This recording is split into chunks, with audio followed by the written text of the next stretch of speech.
Alright, so we're back in the world of Mandragora, and in today's video, I'm going to be showing you my nearly unkillable Vanguard Flameweaver hybrid build. We're utilizing the insane staying power from the right side of the Flameweaver tree, which give us delayed damage intake, a second life, and a ton of damage by stacking defense and constitution. Then we combine this with the Vanguard, which has insane bleeding stacks, armor penetration, and ridiculous adrenaline fueled damage to create what I believe to be probably the most tankiest in-your-face brawler build available in Mandragora. Honestly, you have to try really hard to die with this build. It's just that tanky. As you're probably seeing in the footage, this build just don't care about incoming damage, physical or elemental. We can tank everything and heal right through it. When fully buffed, we're sitting at well over 85 armor, and we got high defense values across the board that mitigate most damage taken. On top of this, with nearly 50% resistances to all damage types, plus we have the synergy of healing through bleeding effects and adrenaline boost, making this the definition of a man fight bruiser build. If you're someone who loves a tankier playstyle and just want to brawl it out to the death, this build is definitely for you. Let me show you how to build it. Alright, now that you have a better idea of how the build plays and what it's for, let's go over the different pieces and how to put it together. And as you can probably tell, taking a look at my base HP, we have 1400 HP, 165 stamina, and 125 rage. And just to go over our other talents, because I do want to go over our stats, we have a under 100% equipment load, which is kind of hard to deal with this build because it is pretty heavy armor. And then over here on our resistances, we have 60 armor, really good fall damage and CC reduction, and then all of our resistances are getting close to 40 to 50%, making us super resistant to every form of damage. And then even more so, over here on our defense, we have 43 points in defense, and defense generally reduces damage for a different variety of elements and just raw damage. So we got a lot of physical reduction, we got a lot of armor, we got general resistances, and we got a ton of HP. And this is kind of the reason why this build is specifically very tanky. So first things first, let's talk about the weapon. This is the Shredder, and the great thing about this, all our armor that we're using, you can farm every part of this piece except for the back at the one particular boss.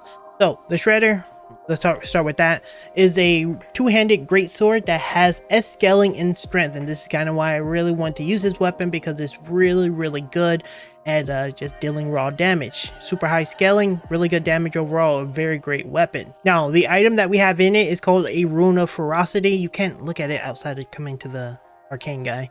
But it increases your physical damage of your weapon by an additional 10%, and seeing that this has a really good physical damage number, this is actually a pretty solid rune. Alternatively, that could make this build really good is Rune Stone of Blood. This gives an increased 10% chance to bleed. I'm not quite there yet. I need one more level, but this is another alternative option. This will give you a little bit more bleed sustain. I'm not sure if I would say I need it, but I do think it's pretty decent. So kind of mix and match what you want to do here, because bleeding is kind of integral to this build to some degree. Now, as far as the rest of the armor, we're going to be using the hollow plate armor. Now this is going to have 30 armor, 6 constitution, 13 defense, and 4 vigor. Vigor is going to just give you weight. Defense, just raw defense. Constitution, and then for HP, and then armor. And I believe the rune that I have in it is giving it more defense, but I could be wrong. I'm not sure. It looks like it is. I will go over that in just a second, and because our helmet has the same rune, and the helmet is going to give us, I believe it's 3 natural defense with 80 health, some armor. And then our gloves has another 3 defense, 70 health, and some armor. And then this also has 4 defense as well as some vigor. And the great thing about this armor is it has a ton of poise on it. And this makes it so that whenever you're fighting, which you'll see in a lot of the footage, I can kind of just stand there and man fight them, because generally speaking, they can't push me away. And that's just kind of how we're doing it. It just makes it much easier for us to stand our ground and continue to attack. And this is kind of why we're just super hard to take down, because we're not staggered half the time. Just to show you an example of this in action of how good it is, a lot of the times whenever you're going against the thorns, when you're doing one of those little trials, it staggers you. This won't do it to you because you're just so poised up. So that's just a small example of it. I'm sure you're seeing some of the fight footage in the background. You just don't get staggered as much, and this is why super heavy armor. I'm gonna quickly go over the cape as well, because you can get this kind of in the same region. And this is gonna be the halberdier cloak, and this is give you 3 armor, and it's gonna give you physical resistances. Again, we just want to be immune to a lot of the physical damage. We're gonna get a lot of damage pressure from elemental, but it's fine. We can out heal it with this build because it does heal quite a bit. But yeah, this is going to be a really great option. Now, there's a couple of ways you can farm this. First off, you can go to the Briar's Castle left wing. This is going to be a way to get the cloak fairly easy because there's a mob that does the cloak, and there's going to be a mob that does the armor set and the two-handed weapon. The caveat to this is if you choose to do the other way, which is at the upper quarters here, the upper quarters have more of the guys with the heavy armor set and the greatsword, and this other one, the left wing, has a combination of both, but it has less quantity of mobs. I would highly recommend probably just farming at the castle left wing for the cape, and then come up here to the upper quarters to farm the rest of the armor set. Now, the other option I would probably recommend that you would replace some of the pieces with, because I could see a good argument for the hands here, with the Draco Tuath Diamar Fist. I probably butchered that name, but this one's pretty decent as well, as it gives you physical damage and adrenaline, because adrenaline is pretty big to this build for our spin. And this is going to give us you know, some decent armor as well, and it has slightly more poise than the armor set that I showed you. There's a really strong argument that you can use this whole entire set itself. I can't craft it right now because I'm a couple of levels behind, but I'll probably experiment with it in the future. Now, if I'm not mistaken, I found that armor set right here with this little golden box. If not, is one of these damn treasure chests. I don't know which one, but I'm pretty sure it was this treasure chest. I dropped it. I don't have any footage because I can't be bothered to go through it, but that's where that Draco set is. Now, when it comes to the runes that's in the helmet and the chest specifically, we have the Runestone of Protection. This is going to increase our defense by 8, and since we have 2 in there, it's going to be 16. Now, the reason we're doing this, if we look at our active skills, we have this one, Warrior's Might. This is going to give us increased damage per point in Constitution and Defense, and this is going to give you more increased physical damage. I don't know if this actually works, because it keeps saying my current bonus is 0.2. I'm going to assume it does, because I feel like I see my damage number scale with it, but maybe it'll get patched in the future. I still think defense in general is still good irregardless. As you can see, we have pretty good defense and good constitution, so defense scaling offense is always very powerful in any game. And as you can probably tell with the build, it's pretty powerful because you just don't take damage and you deal good damage, so it's really, really good. That's pretty much it for the gear. Let's go over the rings. And for our rings, we're going to go over the Ring of Protection. This gives us 7% bleed chance. You can craft it at the lady here. This is one of the base recipes. And then this is the Ring of Energy. This is one of the first rings you can find. I'm not going to go over the ring locations because I feel like most of these you already found. But the other two, and these two, I swear to you, I do not know where I got them. There's so many recipes and they take like 1 second to find, and there's no way I can sift through the footage for it. It's just way too much. I have like 5-hour recording sessions. It's just not possible. Anyway, if you have it, you should go with the physical Ring of Might. This one is super good. It just gives you raw 10% damage increase, and that's pretty damn big. The other one we're using is the Barbarian Ring. This one is a good option and it helps with adrenaline generation. Barbarian Ring works really well. So this is a good one, just more adrenaline generation so that we can spend a lot more and get a lot of value out of our adrenaline. Other options that would work, Pharion's Protection would work pretty well. Reduce damage by 20% when below 50% HP. This is actually really synergistic to some of the things we're going to talk about under our talent tree, so that is really, really big. Heart of Gold, well, Gold Heart is actually another really great option because it restores 20 health every 10th weapon attack, and seeing that we're constantly spinning, we're going to get that extra 20 proc here and there, which is going to give us some pretty high sustain. So that's another great option. Another great option is the Shield Ring, which is going to give us 10% physical damage reduction. I don't think we need it, but this is also a little bit more defensive. And the Signet of the Wolf is also another one for 5% increased HP. There's even a strong argument to be made for Ring of the Unstoppable. I don't believe this is more than having a physical increased ring, but this is another option that you can go with. But this build is actually pretty versatile. It has a lot of options, just HP, defense, and just some form of physical damage. For our food recommendations, there's rabbit broth. This one increases our max HP by 50 and restores 1 health per second outside of combat for 10 minutes. This is pretty decent. The other one would be this one. I don't know how to say the name of that, but this one also increases your max HP by 200 and restores 2.5 health per second outside of combat for 10. This is basically like an upgraded version of this, but it's just more expensive. This one you can get unlimited one of. This one requires you to actually find the crafting resources from. So you have to give or take. This one just costs a lot of gold though. Now if you want to find the recipe for this, you come over here to the Traveler's Camp. This is in the ice region, and you talk to little bro here, and he sells them literally unlimitedly. I mean, you have to grab a couple of these. They're like 200 each basically. I mean, they're pretty expensive, but again, for 10 minutes of 200 HP and good regeneration that you can use outside of combat, I think these are super worth. So yeah, make sure you come pick these up. I think they're like super good, and it's a good gold sync in my opinion. All right, for our skill tree, we're utilizing mainly skills from the Vanguard section. We're only using skills from the Vanguard section actually, but we're using light attack obviously. Not really much to say here, it's just light attack, you're going to use it. So let's going over the things that we do use. First is going to be Impale and Execute. Now, Impale and Execute is a skill that will stab, and then when you do an additional stab, it will consume all of your adrenaline, and it'll do more damage based on how much adrenaline was absorbed. This is why sometimes when we're facing bosses and we do utilize this, we'll see a big chunk of their HP kind of disappear, and that's because of this. Is really powerful. Now, when it comes to what you want to get, you want to grab everything. Like, I just don't have the entropy thingies to be able to do it. I just been playing a few other builds, but I would just grab everything. When it comes to our whirlwind, which is going to be our other skill that we're using, we're going to grab everything down here as well as this one, and this one is how we're able to heal when we're spinning. You're going to take 20% less damage whenever you're spinning during this, and this is kind of why we take very little damage. Like, we stack so much DR with this build, and that's why we can just man fight literally every boss in the game. But Whirlwind restores 1% of your max HP every time it deals damage, so it's percent HP regen. So as long as these enemies aren't doing more than 1% of your max HP, which, I mean, they can, but you're spinning constantly, so you're always getting a lot back. I feel like over the course of like 3 seconds, you spun and hit them like 6 or 7 times, so maybe even more. So you're getting so much HP back that the damage that they do, which will be like reduced through all the physical damage, all the resistances, all the block, and all the different things that you have, you don't really take much. Plus we have bleeding, which is going to heal you. We'll go over that in a second. And so whirlwind actually just ends up being a really solid skill that you can kind of just man fight with.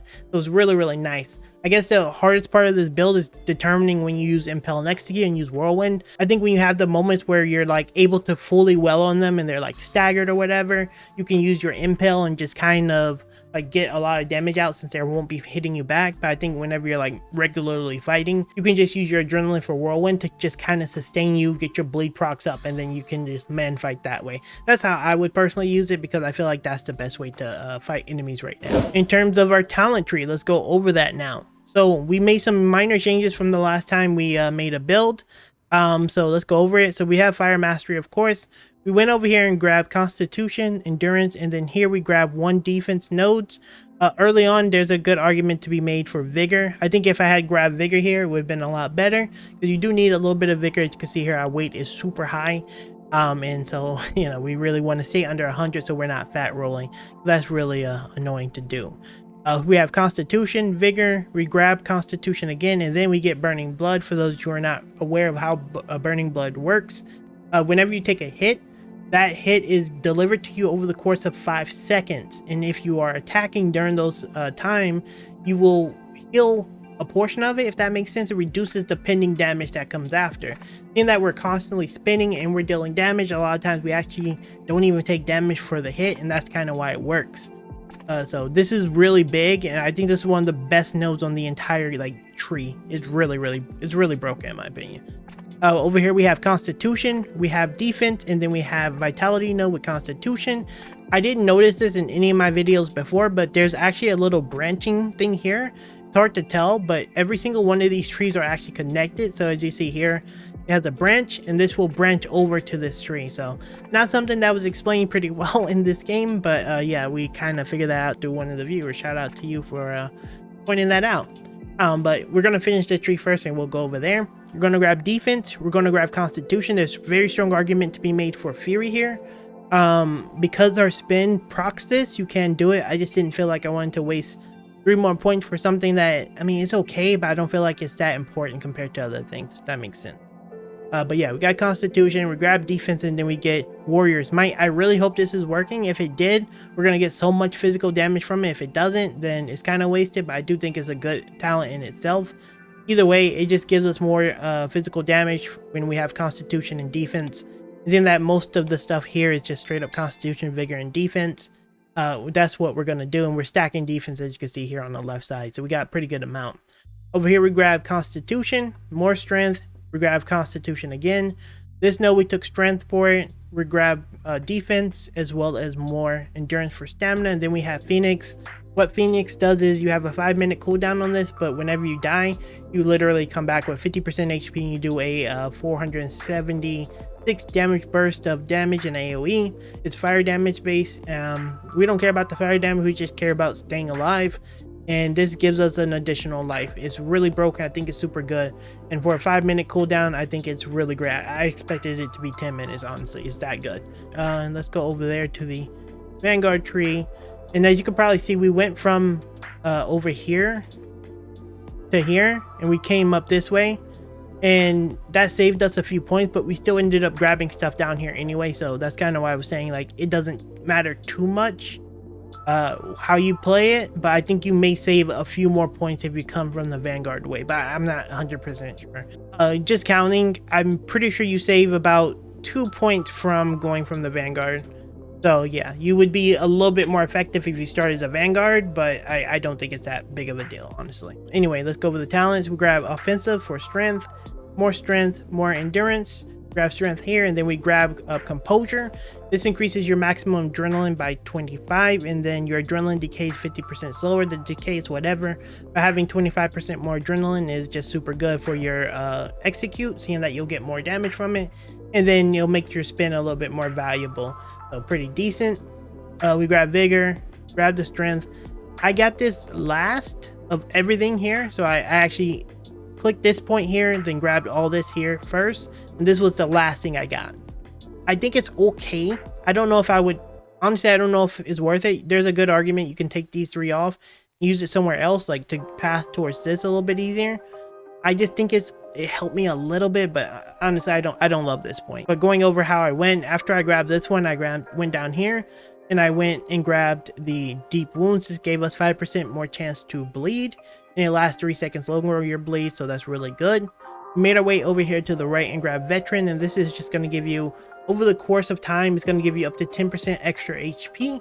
I think that's super big and it's pretty good. So if you unspec out of it and you respec into it, you're fine. But yeah, it's just going to give you HP. Made up here, we grabbed defense here, went to the right, strength, constitution, vigor, and then we grabbed the revenge. And what revenge does, it gives you adrenaline whenever you get hit.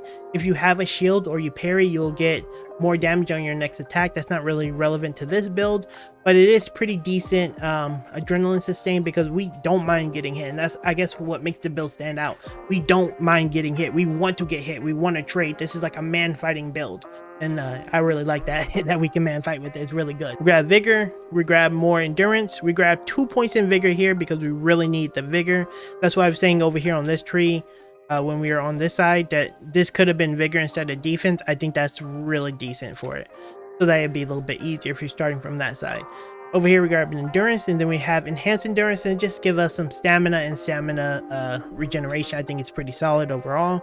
We grab defense. You could invest 2 points and grab lifeblood surge. Honestly, I may just respec and take these 2 points out and just put it here, because this will give you 20 adrenaline on kill, as well as 5% of your missing HP, and this will give you insane amounts of sustain as you're mapping and like going through the map. Sorry, not mapping, but going through the map. It's just not the greatest against some bosses, as most bosses don't always summon adds. I always tried to build for bosses, not build for trash. That's just how I mentally think, but it's still good. I will respect to it. Grab strength here, and then we grab blood craze.